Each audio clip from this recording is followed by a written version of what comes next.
on les a vus. On les voit ceux-là, ils sont sur la page du code. Tov. On a commencé avant Hanouka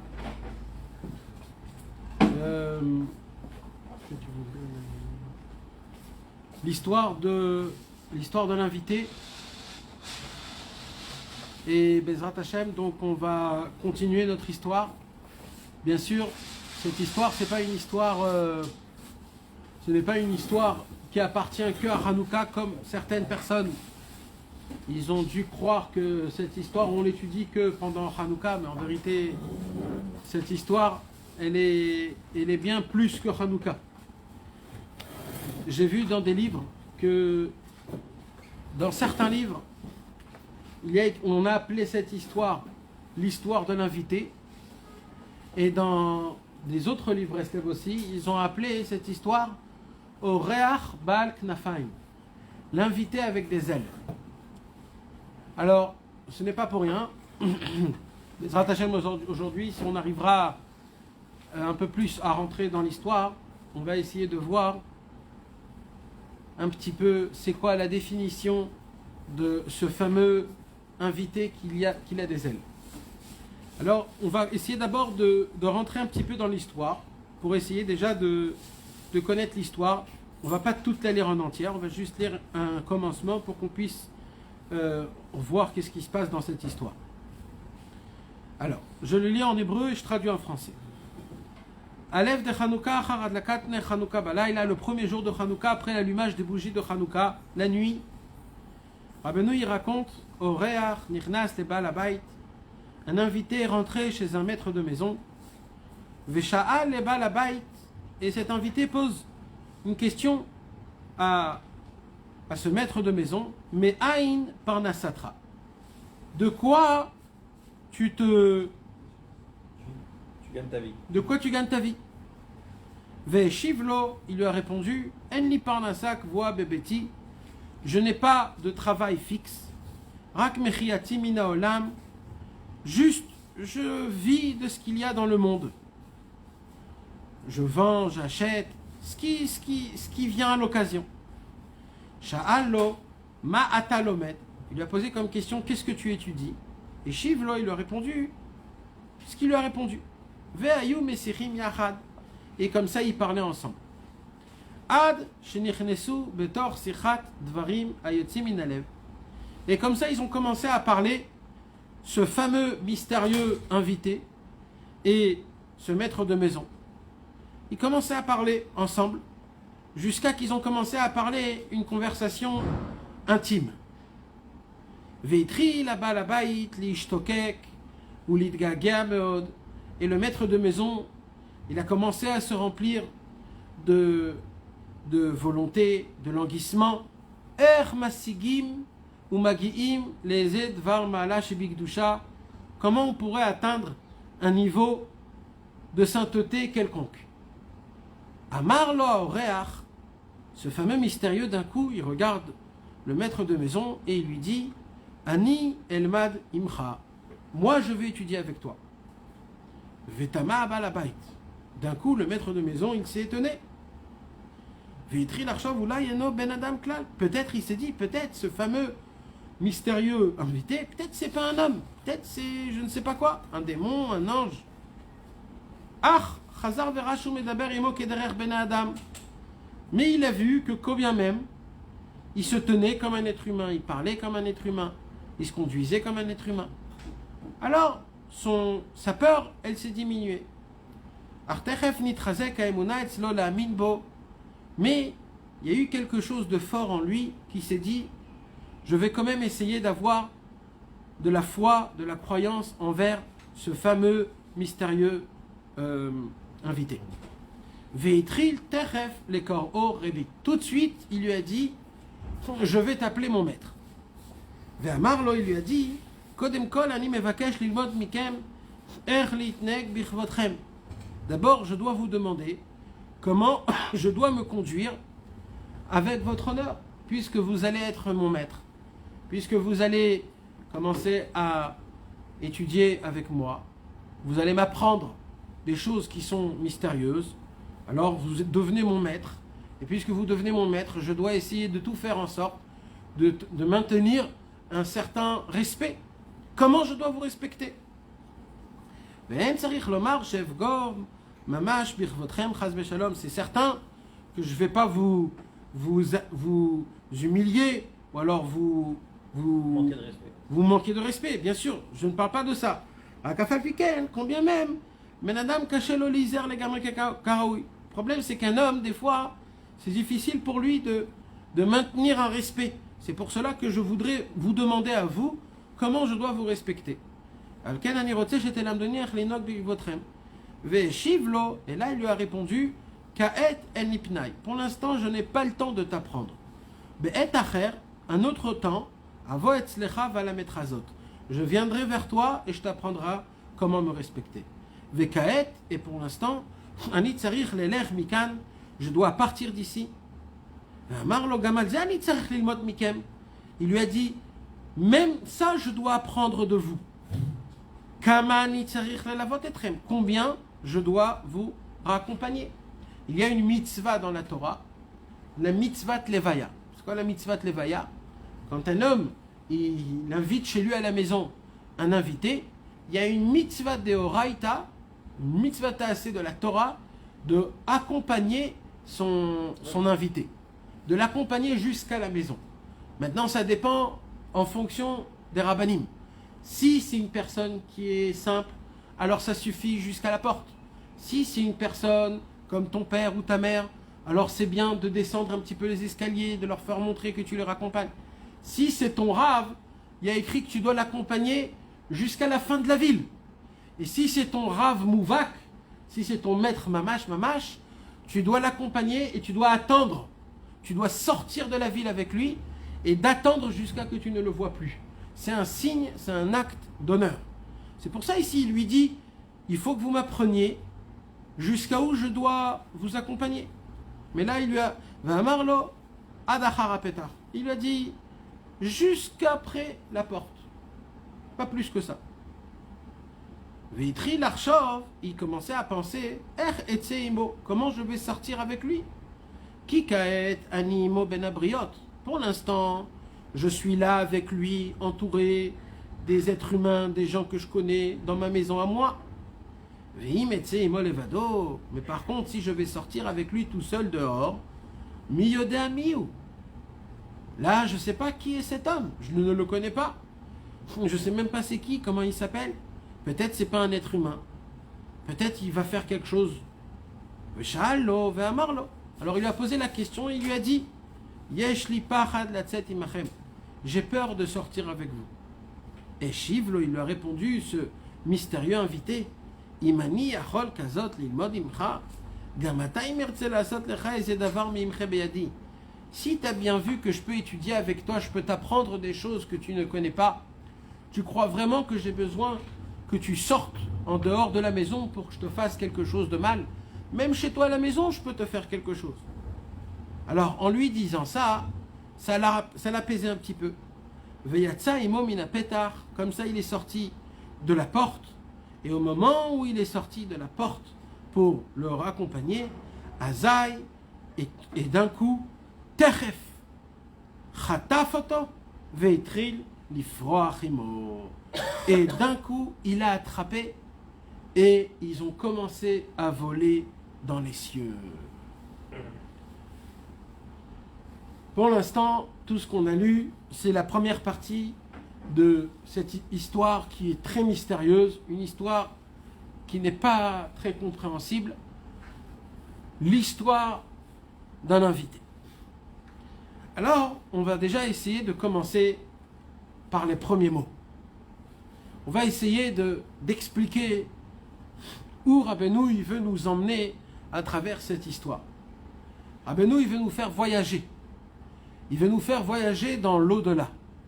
Combien de gens aujourd'hui ils essayent d'avoir cette sensation de l'au-delà, d'aller au-dessus de ce que je connais, d'essayer d'aller plus loin de mes limites, plus loin de ce que je crois.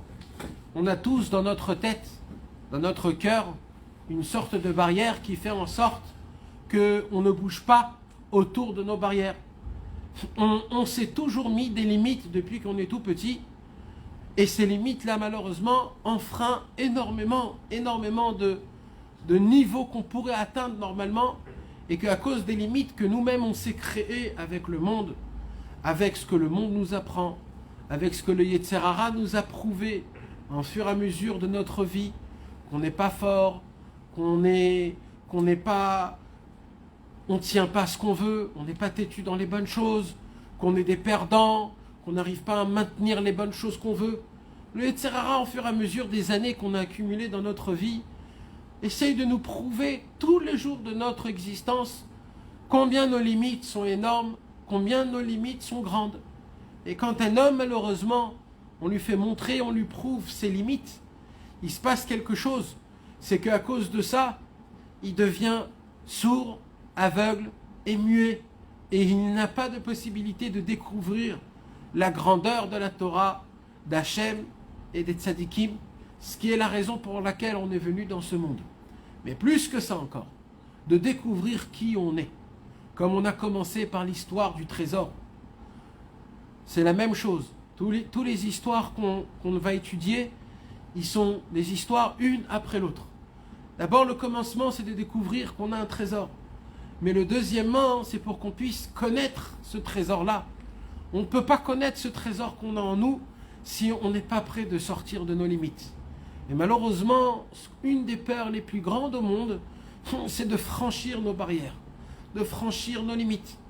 On est toujours très content quand on est fermé chez nous à la maison et on ferme à double tour la porte et on essaye de se créer des sortes de limites qui va nous réconforter.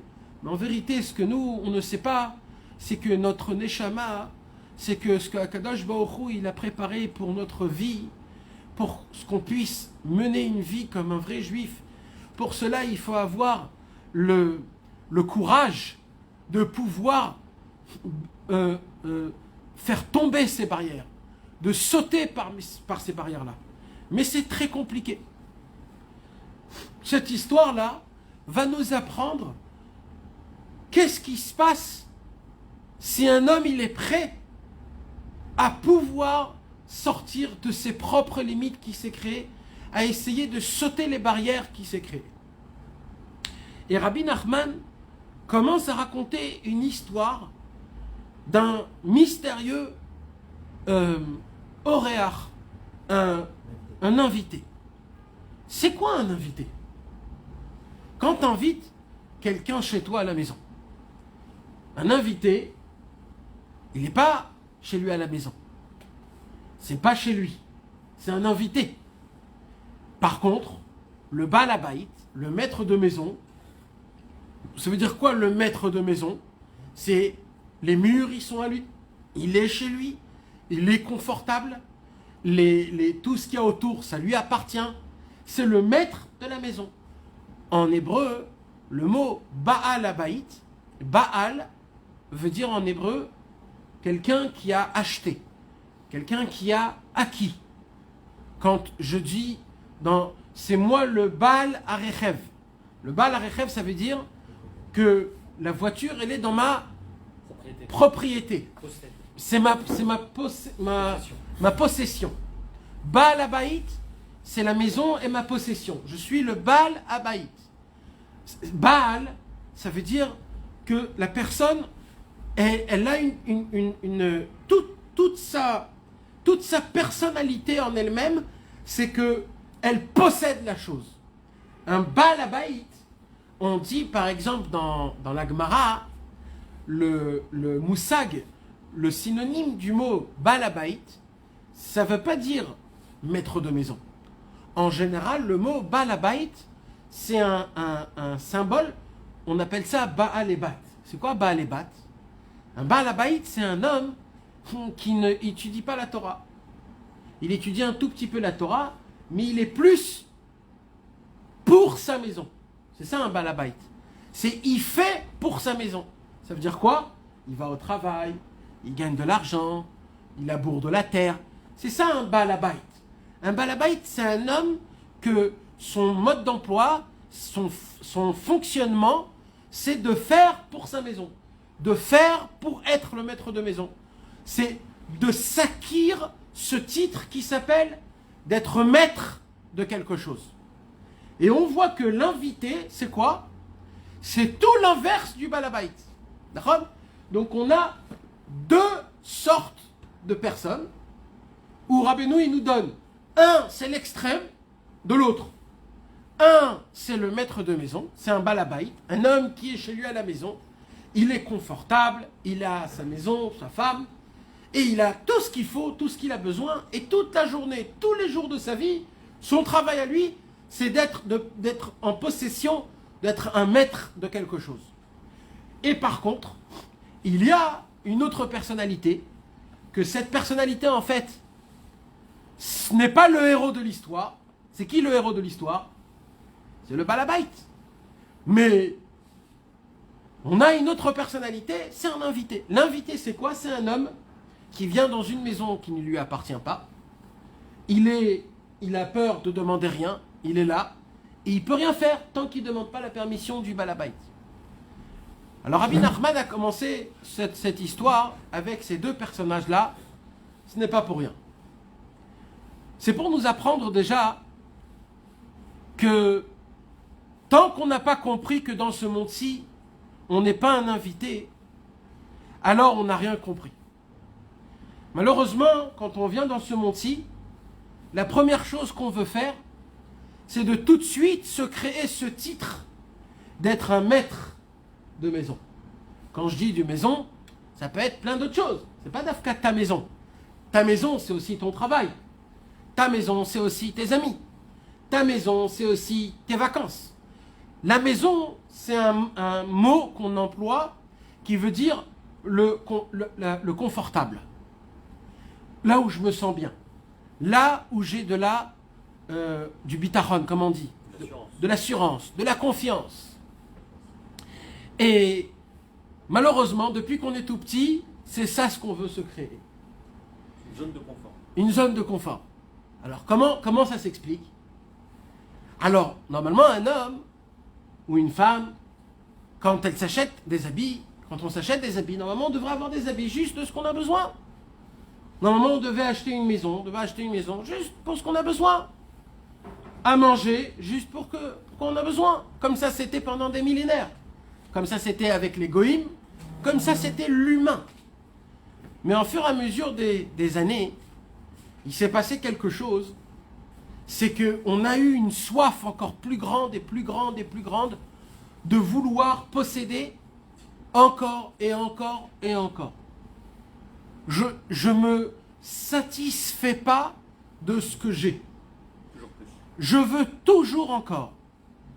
Et ça, plus les années ils avancent, plus ça devient une maladie encore plus grande et encore plus grande. Et pire que ça, il dit Rabbi Nathan dans le Likuta Halachot, il y a une règle fondamentale, c'est que dans ce monde-ci, il y a un klal que la Gemara nous donne, En Adam met vechatzi ta'avato beyado.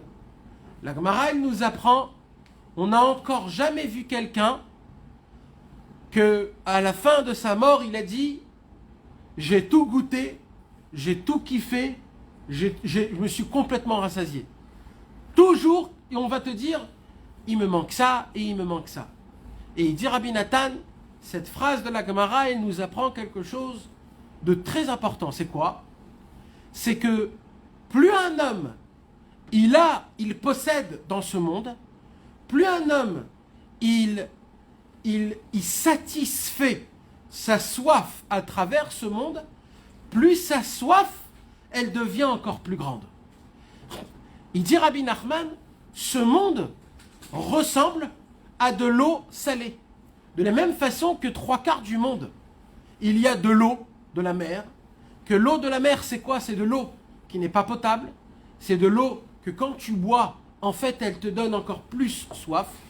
Il dit Rabbi Nathan, de la même façon ce monde dans la matérialité, sans qu'on le comprenne, sans qu'on le sache, même sans qu'on le voie, il se passe quelque chose, qu'à chaque fois que j'ai une envie de quelque chose, Alors, et que je dépends ma simcha de ça, et je dépends ma vie et mon envie et ma situation et mon enthousiasme et mes sensations de ma journée à travers ce que j'ai envie de ce monde-ci, il va se passer quelque chose qu'au moment où je vais atteindre la chose, il dit Rabbi Nathan, je vais créer un manque qui est encore plus grand que j'avais au début.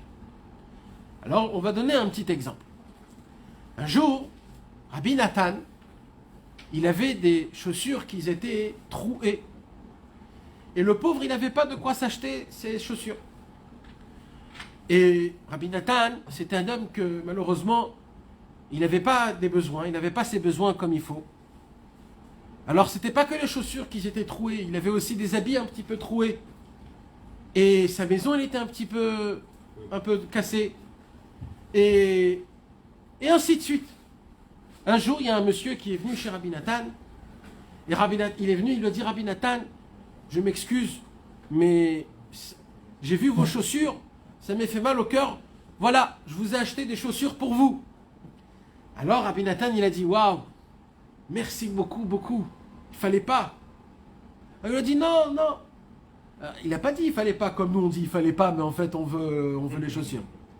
Lui, il a dit, vraiment, il fallait pas. Alors le monsieur, il a dit, si, il fallait. Rabbi Nathan, il a dit, je vais t'expliquer quelque chose. Quand je vais mettre ces nouvelles chaussures, je vais me dire, ça ne fonctionne pas. Parce que mes chaussures, là, maintenant, sont très belles, très propres, toutes neuves, mais ça ne va pas avec mon pantalon qui est complètement troué. Alors pour cela, il faut que j'achète un pantalon. Mais si maintenant j'ai le pantalon, alors il faut aussi que ma veste, elle soit aussi toute nouvelle, parce que ma veste aussi, elle est trouée. Alors il faut que j'achète une veste. Et pour que j'achète une veste, après, ma femme, elle va voir que je suis habillé tout neuf. Il faut elle aussi qu'elle doit s'habiller. Et quand je vais habiller ma femme, il faut que mes enfants ils soient habillés. Et après, quand nous tous, on va être habillés, on va rentrer dans une maison qui est complètement cassée. Ça ne fonctionne pas, donc il faudrait aussi retaper toute la maison. Et après, il faudrait changer de ville, changer de pays, et ça n'en finit jamais. Il dit Rabbi Nathan au monsieur qui lui a donné comme cadeau ses chaussures, il lui dit, moi, au lieu de voir le mal dans mes chaussures, mon pantalon, ma veste et ma maison, j'ai appris à me contenter de ce que j'ai. Et quand j'ai des chaussures, même qui sont un petit peu trouées, je me dis que Baruch Hashem, c'est pas encore troué d'une manière où vraiment il faut que je les change. Pour l'instant, je peux encore les user. Mes habits, mes vêtements, je peux encore les user, je suis content de eux. Et vraiment, j'arrive à ressentir en moi que je n'ai pas du tout le besoin d'avoir de nouvelles chaussures. Alors, fais-moi une tova, il lui a dit Rabbi Nathan au monsieur. Donne ces chaussures à quelqu'un qui a vraiment besoin. Ça veut dire quoi, quelqu'un qui a vraiment besoin? Quelqu'un qui n'a pas ce da'at-là, cette conscience que ce que j'ai, c'est ce que je dois avoir et je suis très content de ce que j'ai. Ça s'appelle un oréar. Ça, c'est un invité. Rabbi Nachman, ils veulent qu'on soit un invité dans ce monde. Rabbi Nachman de Breslev, c'était un invité dans ce monde. On raconte une histoire, le Chafetz Chaim. Un jour, un homme est rentré dans la maison du Chafetz Chaim. Et il a vu qu'il n'y avait même pas des chaises, il n'y avait même pas le dos du chaise. Comment on dit le dossier. Le dossier. Il y avait même toutes les chaises qu'il y avait à la maison du Chafetz Chaim. Il n'y avait même pas des dossiers, dans aucune chaise. C'était que des tabourets. Alors il y avait un homme qui était riche, il est venu, il a dit, Chafetz Chaim, permettez-moi s'il vous plaît. Je veux vous acheter plein de chaises, je veux vous acheter une nouvelle maison, je veux vous faire une maison meilleure. Alors le Chafetz Chaim, il a dit, je peux te poser une question. Il lui a dit, quand tu prends le bus et tu voyages de Bnei Brak à Yerushalayim, tu regardes où tu es assis, si c'est confortable, si c'est propre, si c'est convenable à travers ton respect. Il lui a dit non. Il lui a dit pourquoi? Il lui a dit parce que c'est de Bnei Brak à Yerushalayim, c'est un voyage de 40 minutes.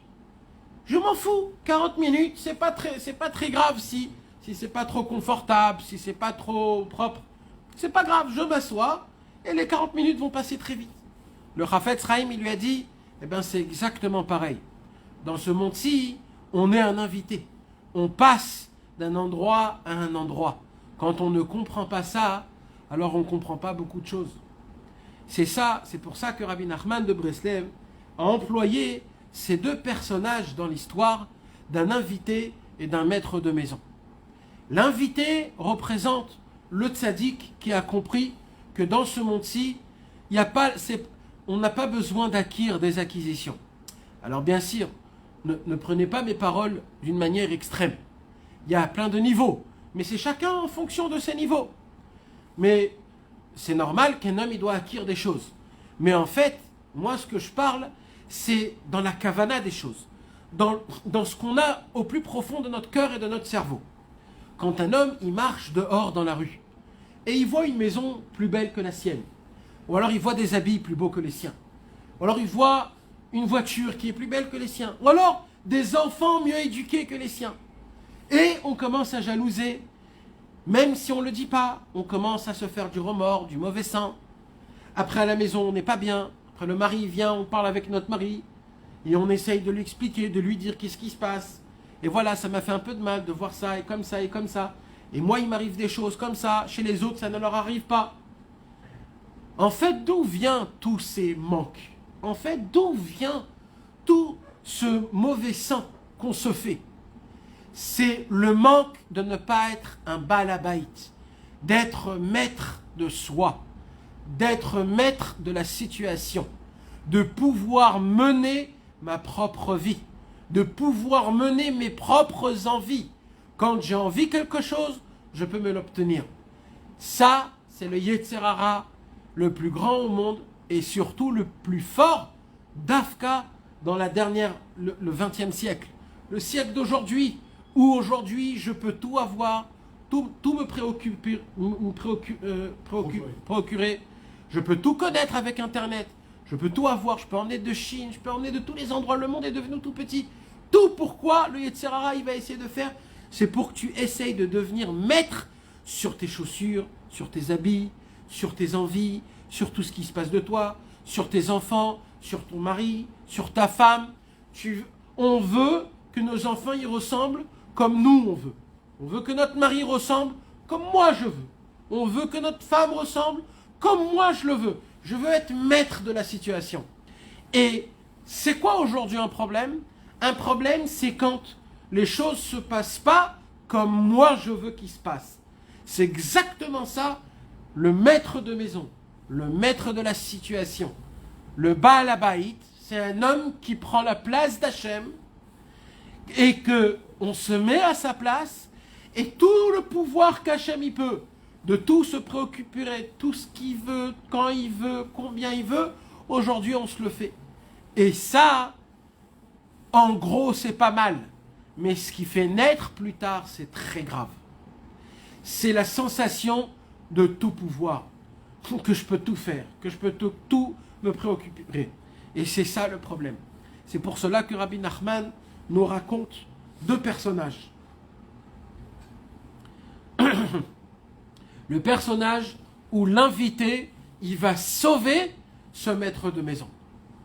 Comment il va sauver le maître de maison? Par une effraction dans la maison. Là, il y a écrit au Reach Nichnas le Baal Habayit. On l'a dit la dernière fois. On voit d'après cette histoire que cet invité, il est rentré par effraction dans la maison. Il n'a pas demandé au maître de maison. Pourquoi? Parce que si on aurait demandé au maître de maison, jamais le maître de maison il aurait fait rentrer un invité qui est complètement mystérieux. Surtout, d'après ce qu'on va voir, et plus tard il va se poser des questions, est-ce que c'est un homme ou pas? Donc en vérité, c'est un vrai problème. C'est pour cela que cet invité, pour sauver ce maître de maison, pour sauver cette situation à cette personne-là, il est obligé de casser la porte, de rentrer en effraction pour avoir un contact avec ce maître de maison. On a expliqué que le Oréar, cet invité, c'est surtout le tzaddik. C'est Hachem aussi. Mais le tzaddik, c'est le représentant d'Hachem. Donc en fait, c'est les deux en même temps. Mais surtout, c'est le tzaddik.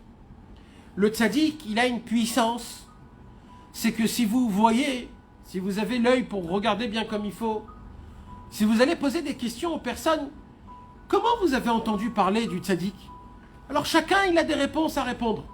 Mais vous allez voir que à chaque fois qu'il y a eu quand un homme il a connu le tzaddik, dans toutes les situations qu'il a connues le tzaddik, ça s'est passé par effraction.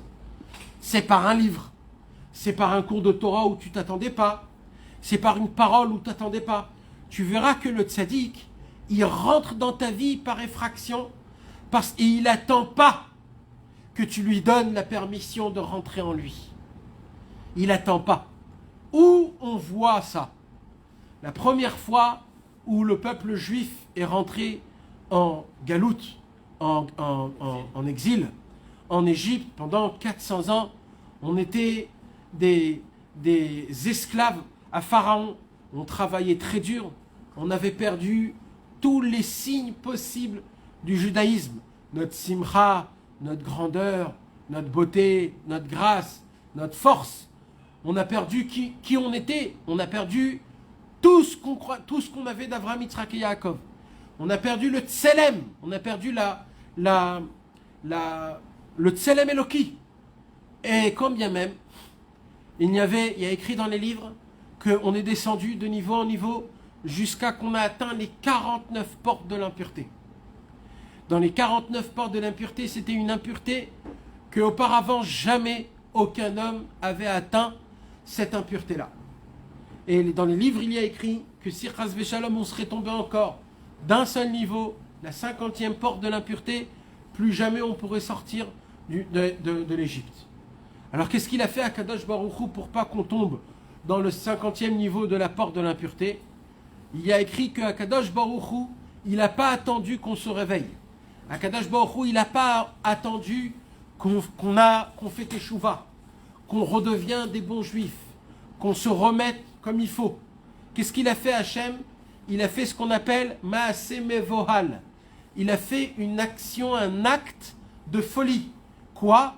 Il est descendu de là où il est, de tous les niveaux possibles, dans ce bas monde pourri, jusqu'en Égypte, et lui-même, par sa main, nous a fait sortir d'Égypte sans aucun éveillement d'en bas.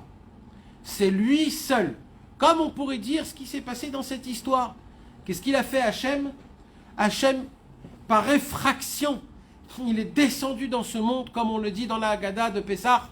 On dit Lo al-yedé malach, Lo al-yedé shaliach, Ki im Hachem be'atzmo, c'est Dieu lui-même, Ani ou Velo acher, moi et pas un autre, pas un envoyé, pas un ange, pas des forces. C'est moi qui ai descendu et c'est moi par ma main, je vous ai fait sortir. Donc on voit que pour sortir de notre premier exil, à l'époque de Pharaon, on voit qu'il y a eu une effraction de Dieu dans ce monde. Donc c'est de là on voit que Rabbeinu, il nous raconte cette histoire en nous racontant que le tzaddik, pour sauver un homme, pour sauver un juif, il est obligé de rentrer par effraction dans sa vie et d'essayer de le chambouler. Et ce horéar-là, qu'est-ce qui se passe quand un homme, il voit un invité qui rentre chez lui à la maison? Il est affolé. Il se pose des questions. Il n'a même pas le temps de poser des questions. Et là, avant quoi qu'il se passe, avant qu'il dise une seule chose, il lui pose la question, mais Aïn Parnassatra, de quoi tu vis? Comment tu gagnes ta Parnassa? Alors, dans l'histoire même, la question qu'il lui pose, ça veut dire, c'est quoi que tu travailles? Alors, d'après le Pshat, pourquoi il lui pose cette question? Parce que le travail d'un homme, c'est un petit peu, ça fait montrer qui est la personne. C'est sûr qu'un homme qui est, comment ça s'appelle, doux, il ne peut pas travailler la terre. C'est sûr qu'un homme qui est un petit peu rustre, et grand, et fort, et gros, on ne peut pas lui donner à faire un travail de sofer, par exemple, d'écrire des Sefer Torah, des Tfilin, des Mezuzot. Pourquoi? Parce qu'il faut être très doux, il faut être très raffiné. Alors, un homme comme ça, il doit labourer la terre. Et ainsi de suite, en fonction du travail d'un homme, comme ça, tu arrives à connaître la personne. Comme l'invité, il doit réveiller ce maître de maison, celui qui veut tout posséder. Alors il est obligé de lui parler avec son langage à lui. Il ne peut pas lui parler un langage normal. Il est obligé de lui parler son langage. Alors, il lui demande, dans quoi tu travailles? Et en fonction de sa réponse, il pourra connaître comment lui parler. Ça, c'est le pshat. Mais la pnimiyut, quand on veut approfondir un petit peu, creuser, mais aïn parnasatra, ça veut dire quelque chose d'autre. Ça veut dire quoi? C'est quoi la parnassa? Parnassa, c'est ce que je ramène chez moi à la maison pour que je puisse manger, me vêtir, dormir. Donc en fait, Me'aïn Parnassatra veut dire quoi? Me'aïn Parnassatra veut dire de quoi tu vis. Ça veut dire quoi dans la spiritualité? C'est quoi qui te donne de la vitalité? C'est ça qui lui pose comme question le horéar. L'invité, il lui dit, de quoi tu vis? C'est quoi qui te maintient en vie? On doit tous se poser cette question. Qu'est-ce que je veux dans ce monde? Qu'est-ce que je veux? Qu'est-ce que je veux réellement? Ben, maître, on doit se poser cette question. On doit se poser cette question même si on n'a pas la réponse. Mais on est obligé de se poser cette question. Non, nous, on doit être le maître de notre corps, pas le maître de notre situation. Aujourd'hui, comment je suis Bessimra? Quand je gagne de l'argent, quand on m'achète des cadeaux, quand on me fait des câlins, quand ça va bien au travail.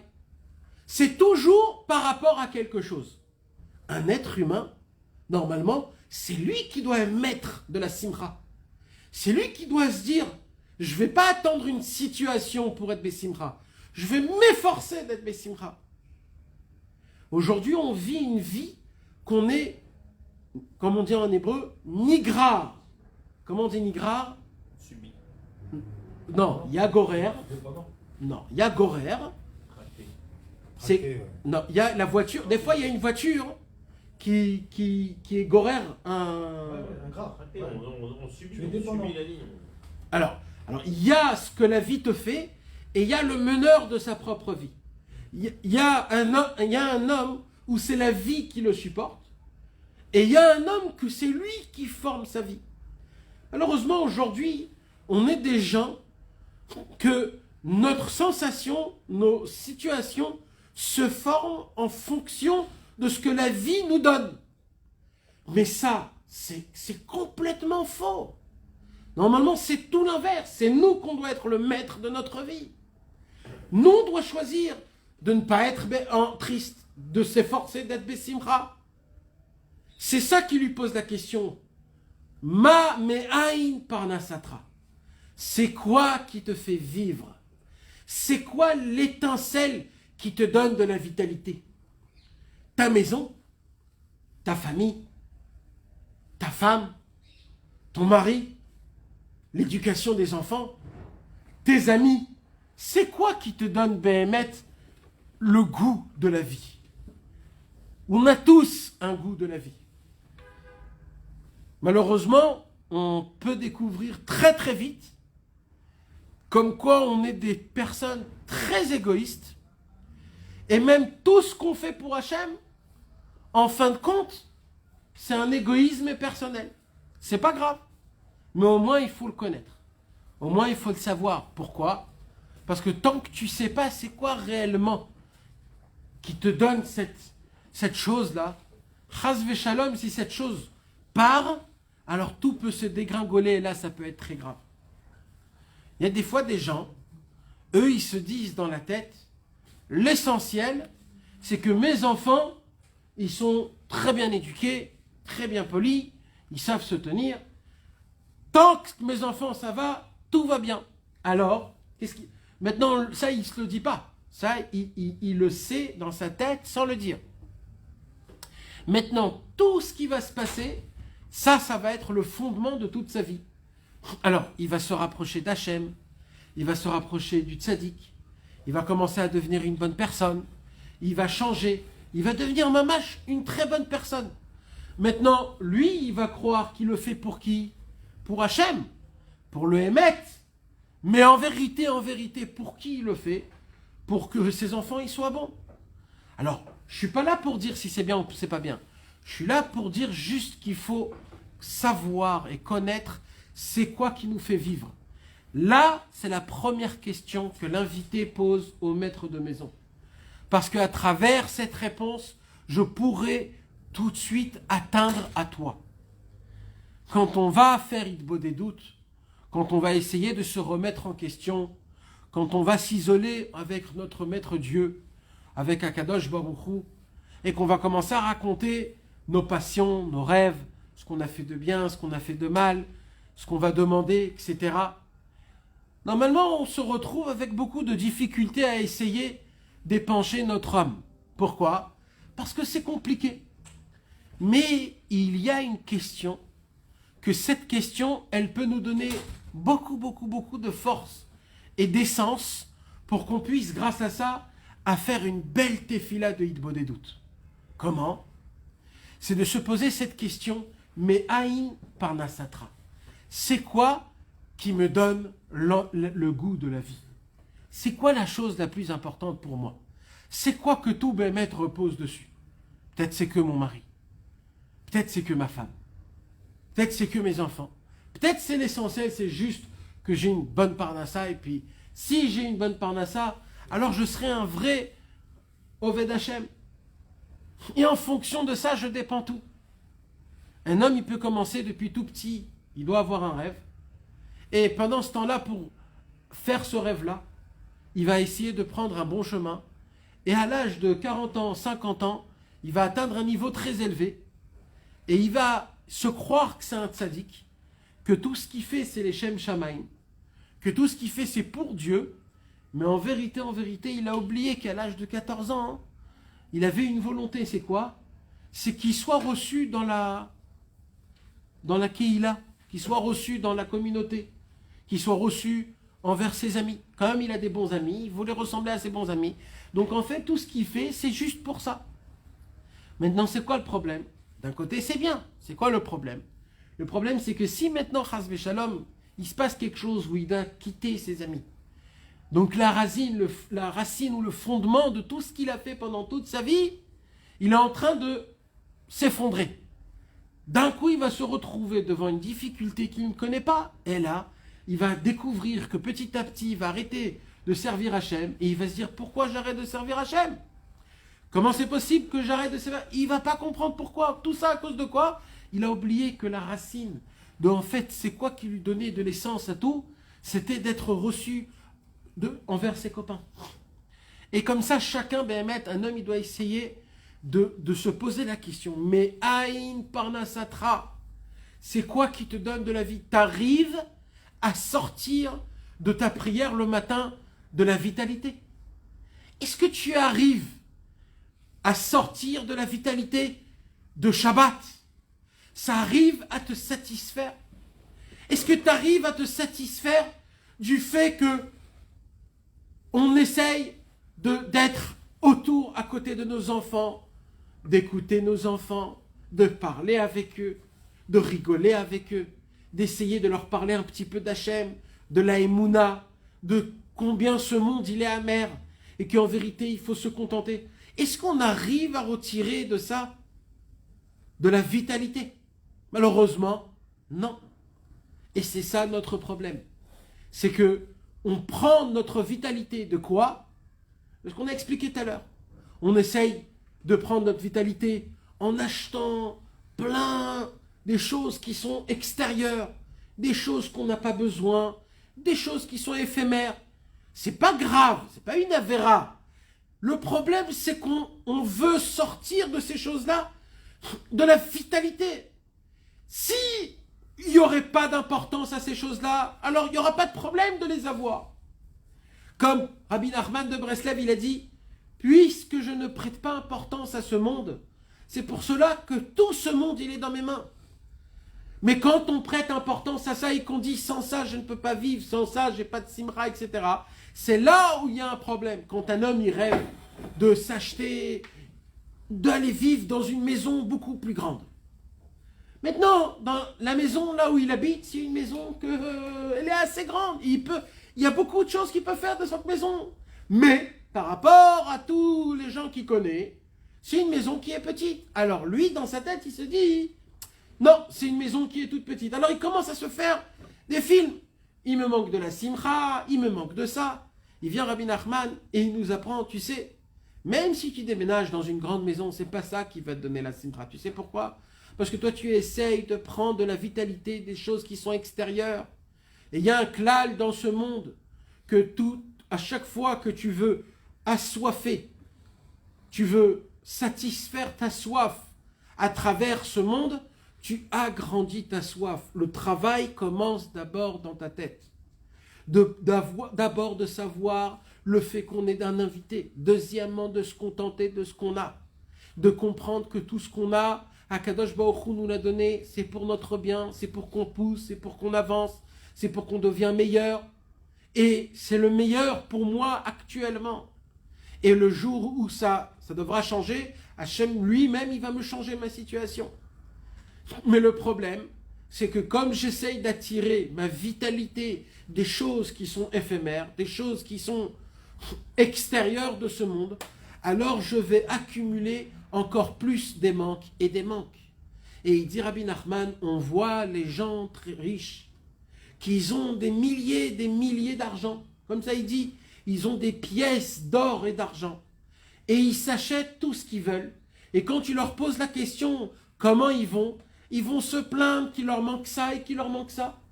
Et tu mets à côté de lui un pauvre et il dit comment, ce pauvre dit comment le riche il peut se plaindre quand il a autant de pièces. Et va lui expliquer, toi. Et il dit, Rabbi Nathan, c'est qui a raison? C'est pas le riche, c'est le pauvre. Pourquoi? Parce que le pauvre, lui, pour pas mourir de chagrin, il essaye à contresens, à contre-volonté. Il essaye de se contenter de ce qu'il a. Quand il voit quelqu'un qui jette de l'argent, ou alors qu'il essaye de regarder, ou alors qu'il vit sa vie à travers ce que les autres y gagnent, ça c'est la misère la plus grande au monde. Le premier conseil que Rabbi Nachman nous apprend, c'est quoi? Pour qu'un homme y puisse sortir de ses barrières, pour qu'un homme puisse voyager à l'au-delà, pour qu'un homme puisse découvrir ce qui se cache derrière et à travers chacun de nos familles, de notre mari, de notre femme, de nos enfants. Il se cache un super-héros. Le problème, c'est quoi? C'est qu'on connaît juste la personne telle qu'elle. Oui, je connais mon mari, il est comme ça, et comme ça, et comme ça. Je connais ma femme, elle est comme ça, et comme ça, et comme ça. En vérité, c'est complètement faux. Rabbi Shlomo Karlibach, un jour, il a dit, si on pose la question à un homme, décris-moi ta femme, s'il décrit sa femme, c'est qu'il n'aime pas. Où on voit ça? On voit que la Torah, comment elle a commencé la Torah? Elle n'a pas commencé la Torah à nous décrire comment il est Hachem. La Torah, elle a commencé à décrire juste ce qu'il a fait Hachem. Et on voit que pour avoir la foi dans Hachem, la foi, elle ne doit pas passer par des preuves. Elle doit passer par juste la foi. Alors c'est exactement pareil. Parce qu'on ne peut pas expliquer Hachem. Parce que Hachem, c'est tellement profond. C'est tellement quelque chose de amok, de profond, que c'est indescriptible. C'est exactement pareil pour la femme d'un homme. Et c'est pas exactement pareil pour l'homme de sa femme. Et pareil pour les enfants. En vérité, il se cache un homme qui a un Superman à travers chaque homme, chaque enfant, chaque femme, chaque chose qu'on fait, pour découvrir l'au-delà de chacun de nos enfants et de nos amis, de ce qu'on fait, de ce qu'il y a autour de chez nous à la maison, pour essayer de pousser, de casser cette barrière-là. Il faut essayer d'abord de se remettre en question en se posant la question, c'est quoi réellement le goût de ma vie? de quoi je prends ma vitalité. Est-ce que je suis prêt à essayer de me contenter de ce que j'ai et de ne pas essayer de sortir de la vitalité, de prendre de la vitalité des choses qui sont extérieures pour me créer un manque encore plus grand. Si pour moi c'est aussi important, c'est quoi important? D'essayer de pousser mes limites, de découvrir qui se cache derrière moi, qui se cache derrière mon mari, qui se cache derrière mes enfants. Qu'est-ce qui se cache à travers mes actions que j'ai faites hier et avant-hier et avant-avant-hier?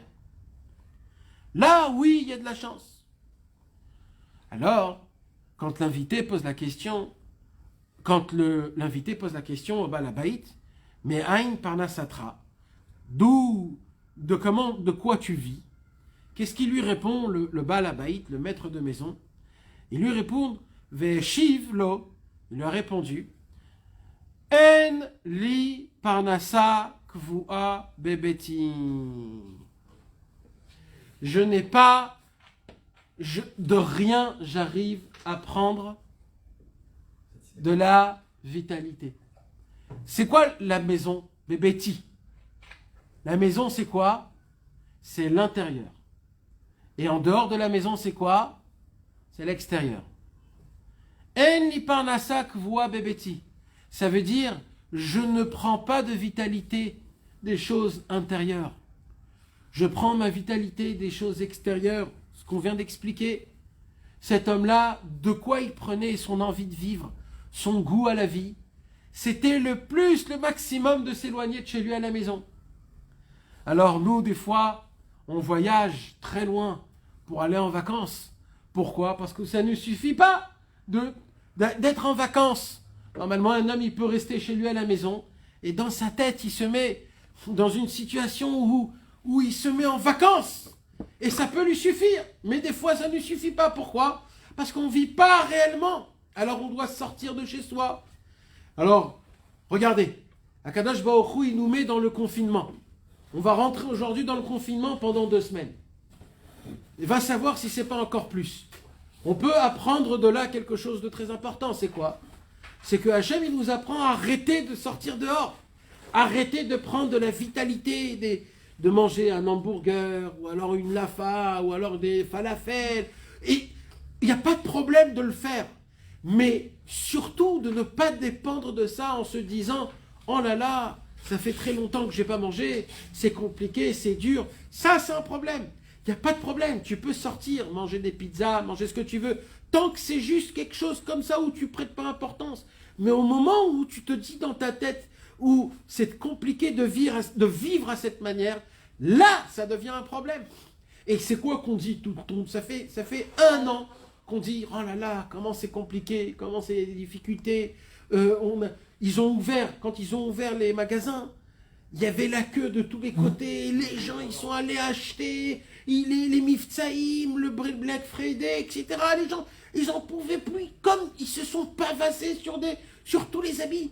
Mamache, on voyait comment les gens, ils cherchent de la vitalité, presque ils sont morts. Dans la télévision, on parle de qu'est-ce qui va faire la troisième vague en fonction de la tristesse et de la mélancolie et de l'icône, comme on dit, les gens, ils vont tomber en déprime. Juste le fait qu'on entend ça ou qu'on lit ça sur Internet, ça nous met déjà en déprime. Mais ça, c'est l'inverse de Rabbeinu. Rabbeinu, il nous apprend.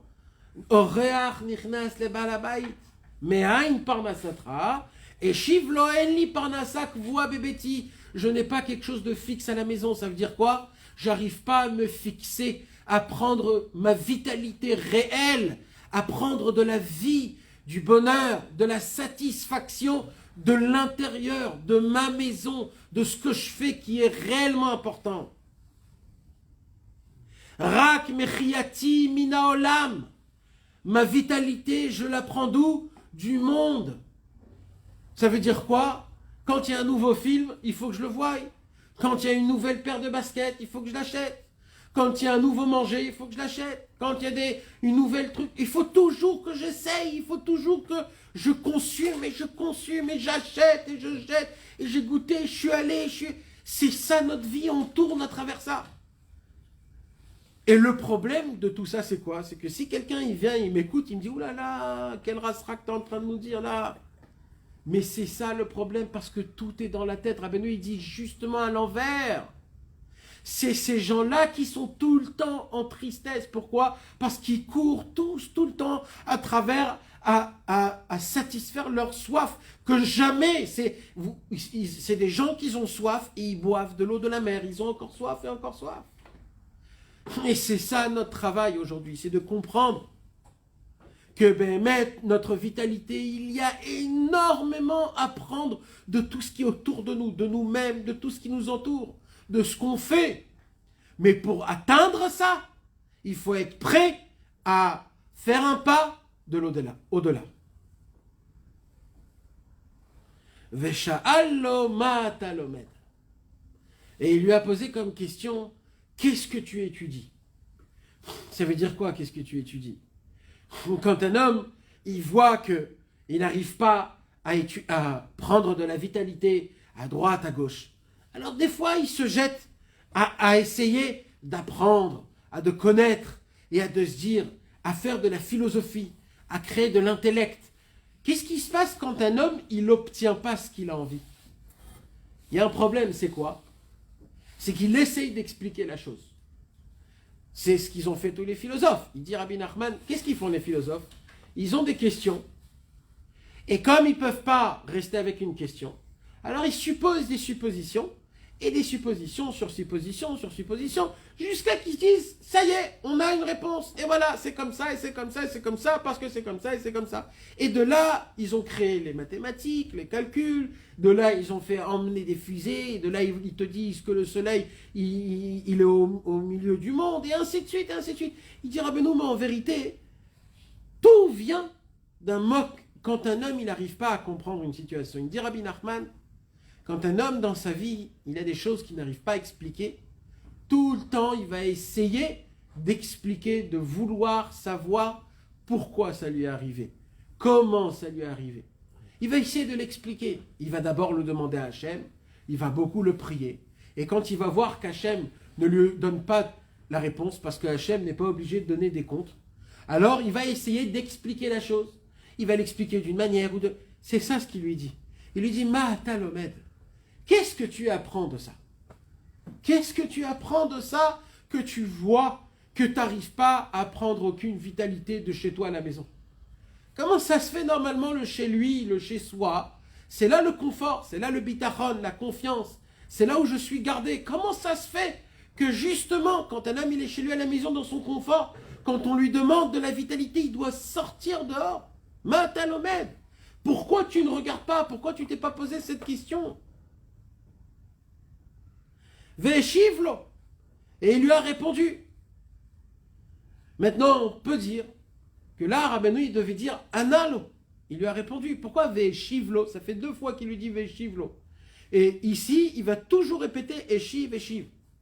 Eshiv, ça vient du mot Teshuva. Ça veut dire qu'on voit ici que le Baal-Bayit, le maître de maison, en fait, il était en mode où Béhémet, c'est vrai qu'il était, malheureusement, il prenait de la vitalité extérieurement. Mais en vérité, il était manquant, il savait que c'était quelque chose de pas bien, il voulait faire teshuva, il savait qu'il lui manque.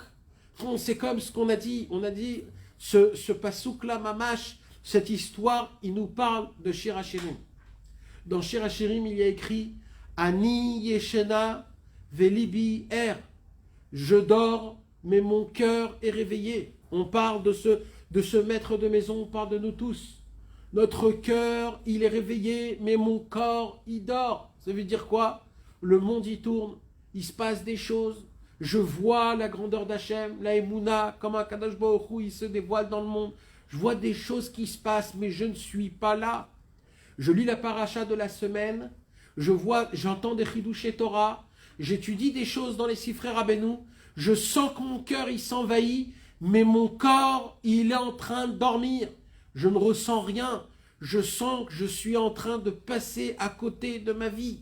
Shlomo Amelech, il dit Ani yeshena velibi er. Et là, qu'est-ce qu'il dit? Kol dodi dofek. C'est qui Kol dodi dofek? Dodi, c'est qui Dodi? C'est Hachem, c'est le Oréach.